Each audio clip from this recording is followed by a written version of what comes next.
স্বামী ব্রহ্মানন্দ বলতেন যে মনের 3/4 of the mind keep it on god, যদি রাখতে পারো যদি, তাহলে 1/4 অফ দি মাইন্ড 25% মন দিয়ে তুমি সংসারের সব কাজ করতে পারবে।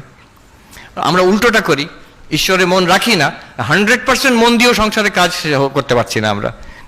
মাইন্ড ওই নরক করে দিচ্ছে জীবনকে একটা।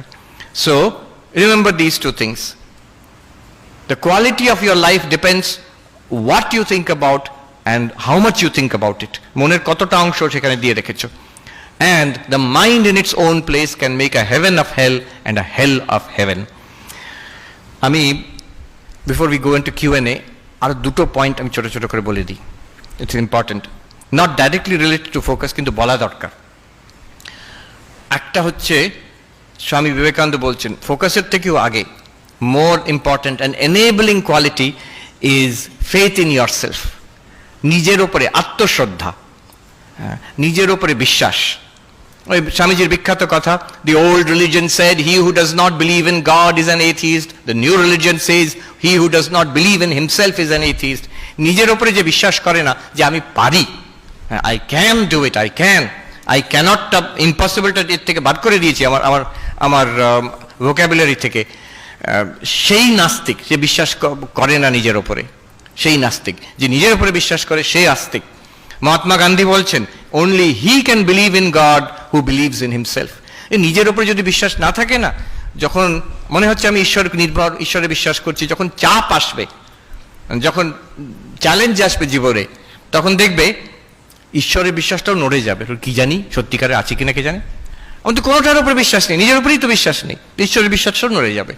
So one who has firm faith in himself can have faith in God. ঈশ্বর বিশ্বাস। আমি রিসেন্টলি একটা বই পড়ছিলাম, নাম করা সাইকোলজিস্ট ছিলেন ন্যাথানিয়েল ব্র্যান্ডেন, আজকাল খুব একটা কেউ পড়ে না, 6 pillars of self esteem। যেমন স্বামীজির কথাই কি সায়েন্টিফিক্যালি অর্গানাইজ করে উনি বলছেন সেলফ কনফিডেন্স কি করে বাড়াতে পারি। উনি বলছেন 6টা জিনিস, 6টা পিলার আছে সেলফ কনফিডেন্স, নিজের উপরে বিশ্বাসের জন্য। প্রথমে হচ্ছে লিভিং কনসিয়াসলি। সারাদিন যদি আমি ভেবে দেখো, তুমি ঠিক করলে যে আমার এই আজকের কোর্সের এই বইটা আমি আগামী নেক্সট 2-3 আওয়ার্স আমি পড়বো, বসে বইটা পড়লে, খেটে খুটে পড়লে, এফোর্ট দিয়ে, after you finish reading that book ভেতরে কেমন মনে হয়। আর যদি 3টে ঘন্টা তুমি বসে, ওই 3টে ঘন্টা বসে ইন্টারনেট ব্রাউজিং করলে, এটা ওটা যেখানে যেটা মন যাচ্ছে করলাম, 3 ঘন্টার পর তোমার ভেতরে কেমন অনুভব হবে। যদি একটা কাজ যেটা আমি করতে চাই সেটাকেই করলাম 3 ঘন্টা, after that you will feel more integrated, ভেতরে একটা সাইকোলজিক্যাল ইন্টিগ্রেশন হবে, you will feel more fulfilled, you will feel more rich, একটা সমৃদ্ধ মনে হবে নিজেকে। হয়তো ক্লান্ত থাকবে, but that will be a good kind of tiredness. একটা খেটে খুঁটে যে মানুষ একটা তৃপ্তি পায়, সেই তৃপ্তিটা পাবে। আর সেটা না করে যদি আমি সেই সময় একটা আনকনসিয়াস ড্রিফটিং, এটা ওটা করছি, ইন্টারনেট হয়তো ব্রাউজিং করে যাচ্ছি, 3 ঘন্টা কেটে গেল, তারপরে দেখবে অস্বস্তি বোধ, একটা ডিসগাস্ট, একটা কিভাবে সময় নষ্ট করছি এরকম মনে হবে। এই দুটোর মধ্যে তফাৎটা কি? একটা লিভিং কনসিয়াসলি, ডেলিবারেটলি আমার সময় আমি এইভাবে ব্যয় করব, আরেকটা হচ্ছে এই ফোনে এলো সোশ্যাল মিডিয়া, কতগুলো লাইকস, এই সেলফি, ও কি পাঠিয়েছে, এই দেখে দেখে ঘন্টার পর ঘন্টা চলে গেল, you feel disgusted after that. কেউ এরকম ভাবে মনে করে না দিনের শেষে আমি বেশ 14 ঘন্টা আজকে খেটে খুঁটে সোশ্যাল মিডিয়া এদিক সেদিক করেছি, ব্যাস দিনটা ভালো গেছে, কোনোদিন মনে হবে না। ইউ উইল ফিল ডিসগাস্টেড, ভাবে দূর কিভাবে দিন কাটাচ্ছি।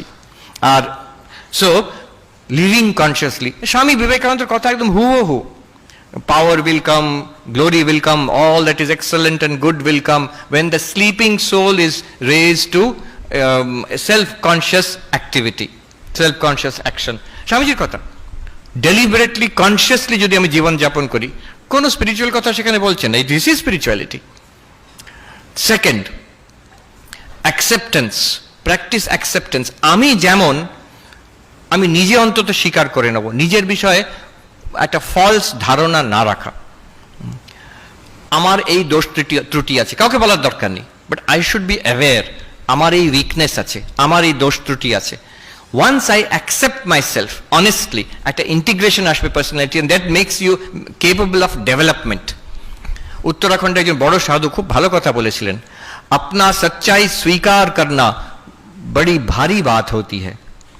নিজের বিষয়ে যে ট্রুথ, বড় বড় কথা তো অনেক শুনলাম, আমার কিন্তু অবস্থা এই রকম, আমি অন্য কাউকে বলছি না, নিজের অবস্থা আমি নিজেকে বুঝলাম, দেন আই ক্যান ইমপ্রুভ।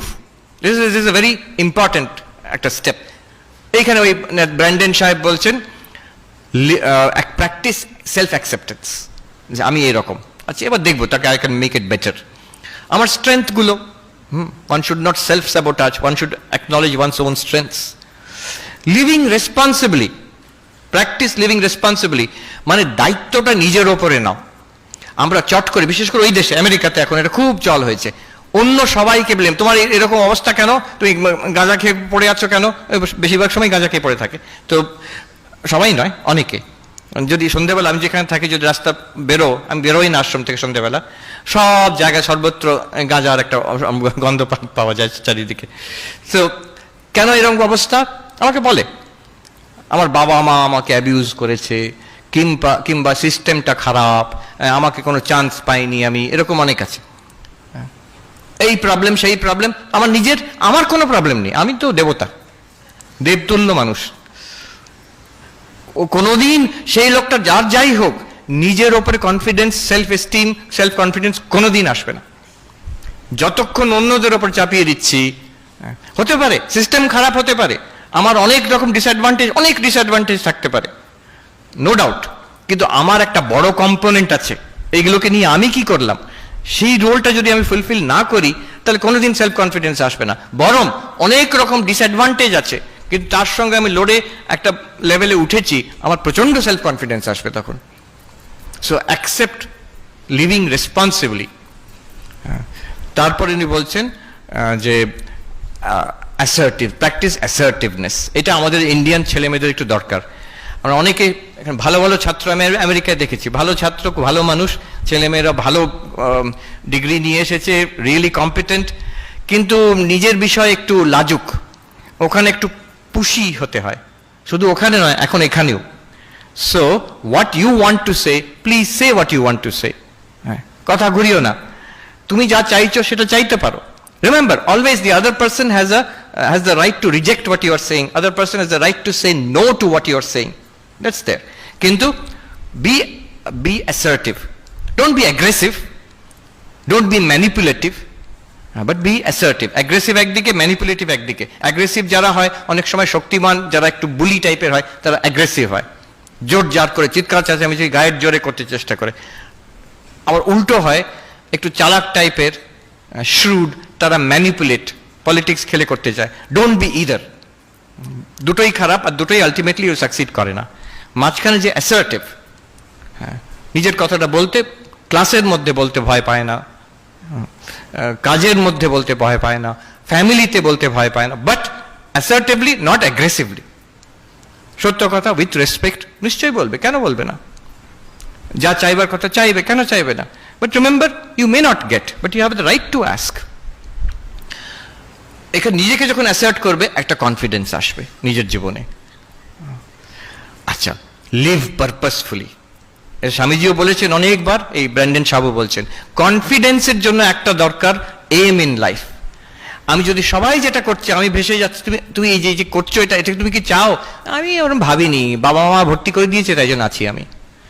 তাহলে কিন্তু কোনোদিন নিজের উপরে কনফিডেন্স আসবে না। বলবে হ্যাঁ আমি চাই, এই ডিগ্রিটা আমি চাই, এই বিদ্যাটা আমি চাই, এই সার্টিফিকেটটা আমি চাই, তাই জন্য আমি করছি। You'll have confidence in yourself, একটা এস্টিম আসবে, that I am doing what I want to do, living purposefully.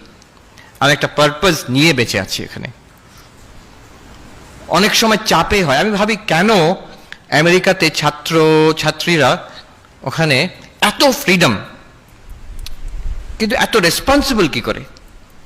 আমি এখানে একদম সেই প্রেসিডেন্সির থেকে সাধারণ কলেজ অবধি দেখেছি, সব জায়গায় দেওয়াল লেখন, হইচই কাণ্ড, এই আন্দোলন, সেই সারাক্ষণ হই হই চলছে একটা কাণ্ড, অনেক কিছু গোলমাল চলছে, পিকুলিয়ার।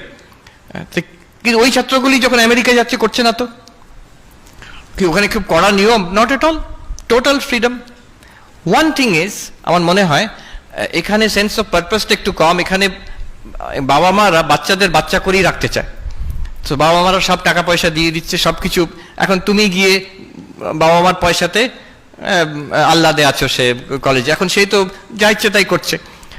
আমেরিকায় আমি দেখেছি কলেজে পড়ছে, আমি হার্ভার্ডে দেখলাম, আমি তো সুখে ছিলাম, আমার তো টাকা দিয়ে দিয়েছে ইউনিভার্সিটির থেকে, কিন্তু অন্য ইয়াং ছেলে মেয়েরা কি প্রেসারে, তাদের খাওয়ার জন্য থাকার জন্য 2-3টে করে চাকরি করছে, টিউশন ফিস দেওয়ার জন্য 2-3টে করে পার্ট টাইম জব করছে, কেউ ওয়েটার স্টারবাক্সে কাজ করছে, কেউ লাইব্রেরিতে কাজ করছে, তাদের একটুও সময় নেই।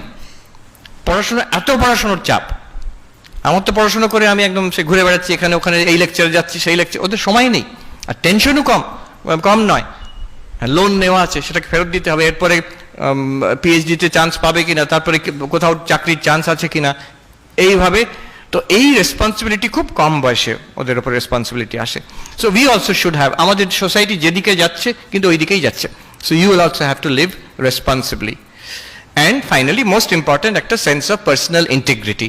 ইন্টিগ্রিটি মানে আমার মরাল স্ট্যান্ডার্ড, আমি সত্য কথা বলবো, আমার নিজের একটা ডিসিপ্লিন থাকবে জীবনে, অন্যদের সঙ্গে ব্যবহারের আমার স্ট্যান্ডার্ড থাকবে, আমি ভদ্র ব্যবহার করব, আমার স্ট্যান্ডার্ড। অন্যরা বলছে বলে শুধু নয়, আমি সবাইকার কাছ থেকে, বাবা মা মহারাজদের কাছ থেকে, বই থেকে সব শিখলাম, এর মধ্যে আমি যেটা ভালো লাগলো, মাই পার্সোনাল স্ট্যান্ডার্ডস। আমার স্ট্যান্ডার্ডের নিচে যদি আমি নিজে হয়ে যাই, আমার ভেতর থেকে বিবেক বলতে থাকবে তুমি লোক ভালো নাও, তোমার দ্বারা হবে না।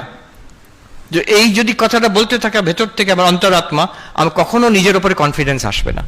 So always try to maintain a certain standard of integrity, of honesty to myself. তো এটা যদি থাকে, 6টা জিনিস দেখো, 6টা পিলার সেলফ কনফিডেন্সের জন্য, নিজের উপরে শ্রদ্ধার জন্য। Living consciously, practice of accepting yourself, practice of accepting responsibility জীবনের জন্য, and then the practice of asserting yourself, and the practice of a purposeful life, and a practice of personal integrity. আর ওখানে Brandon সাহেব বলছে, দেখো এগুলো সবগুলো কিন্তু practice. বলো না আমার এই কোয়ালিটি নেই, আমি কি করব, এটা কোয়ালিটির কথা বলা হচ্ছে না, এটা একটা অ্যাকশন ওয়ার্ড, করার কথা। প্রত্যেকটা হচ্ছে করলেই হবে, একটু চেষ্টা কর, প্রত্যেকটা আমি চেষ্টা করছি কিনা, then you will definitely have confidence in yourself. Last point and I'll conclude here. শ্রদ্ধা, নিজের উপরে কনফিডেন্স এবং কনসেন্ট্রেশন, এটাতে দিস ইজ এনাফ? নো, একেবারেই নয়। সে রাবণেরও প্রচন্ড সেলফ কনফিডেন্স ছিল আর প্রচন্ড ফোকাস ছিল, কিন্তু সে রাবণ, একটা রাক্ষসও হতে পারে প্রচন্ড সেলফ কনফিডেন্স অ্যান্ড,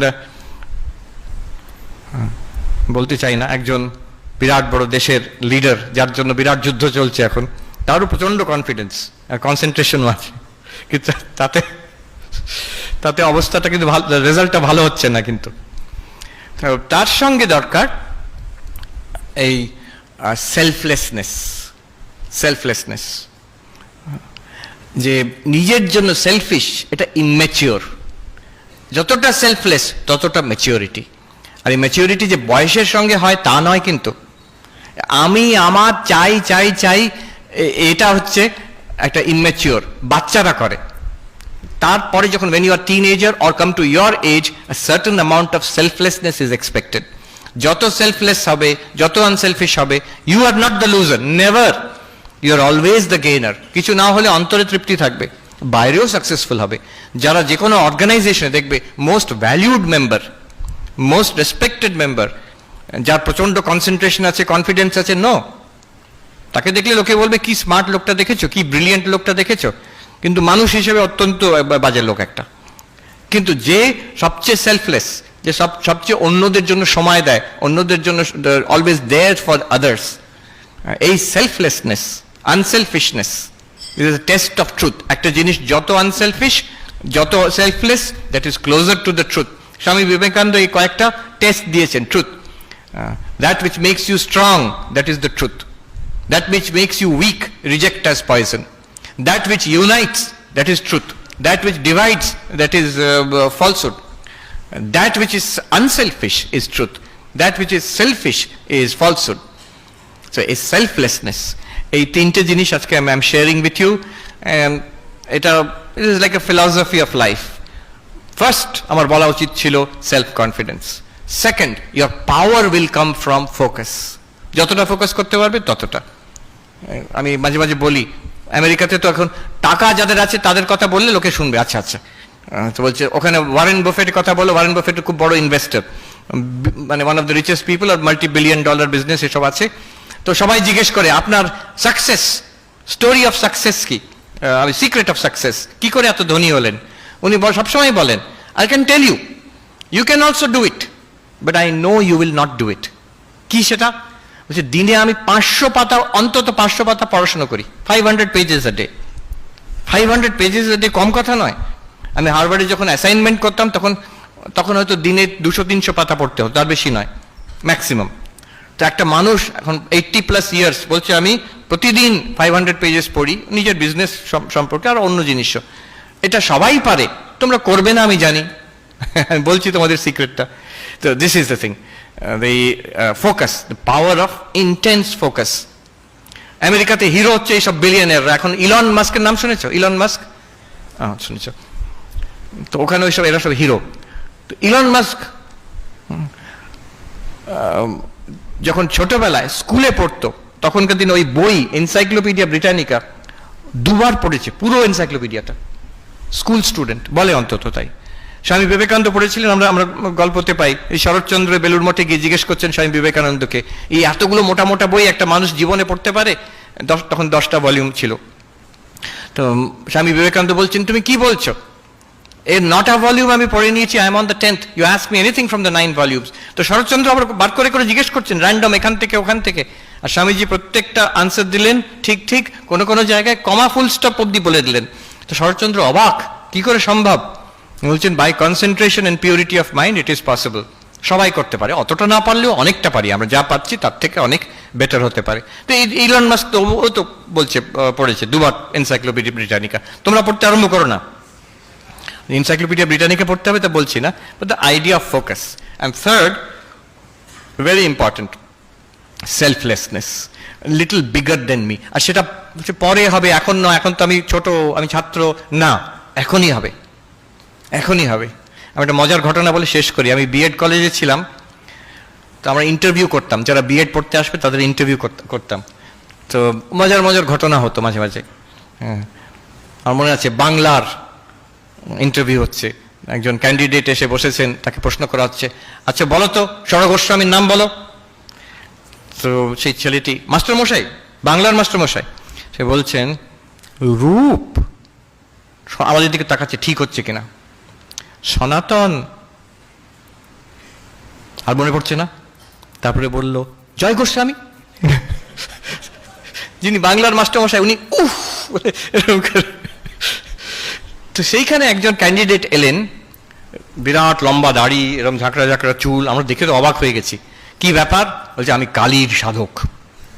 তাই? তা আপনি কি করেন মাস্টারমশাই?